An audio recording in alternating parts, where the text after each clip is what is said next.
Exit polls పేరుతో ఎవరికి కావాల్సిన స్టోరీలు వాళ్ళు వండుతున్నారని మంత్రి రోజా అన్నారు. ఎవరిని చెప్పినా సెకండ్ టైం జగన్ సీఎం అవుతారని ఆమె అన్నారు. ప్రజలకు మంచి చేయాలనే చిత్తశుద్ధి, పారదర్శకత ఉంది కాబట్టే గెలుపుపై కాన్ఫిడెంట్ గా ఉన్నామన్నారు రోజా.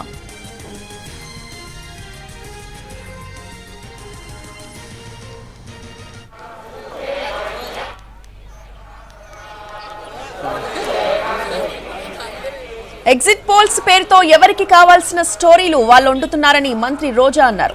ఎవరిని చెప్పినా సెకండ్ టైం జగన్ సీఎం అవుతారని ఆమె అన్నారు. ప్రజలకి మంచి చేయాలనే చిత్తశుద్ధి, పారదర్శకత ఉంది కాబట్టే గెలుపుపై కాన్ఫిడెంట్ గా ఉన్నామన్నారు రోజా.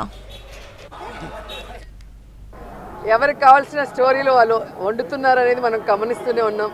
నిన్ననే ఎగ్జిట్ పోల్స్ కూడా రావటం జరిగింది. ఎవరు ఏం ఎగ్జిట్ పోల్స్ ఇచ్చినా, ఎక్కడ ఏం డిస్కస్ చేసినా ఫైనల్గా జరిగేది సెకండ్ టైం జగనన్న సీఎం.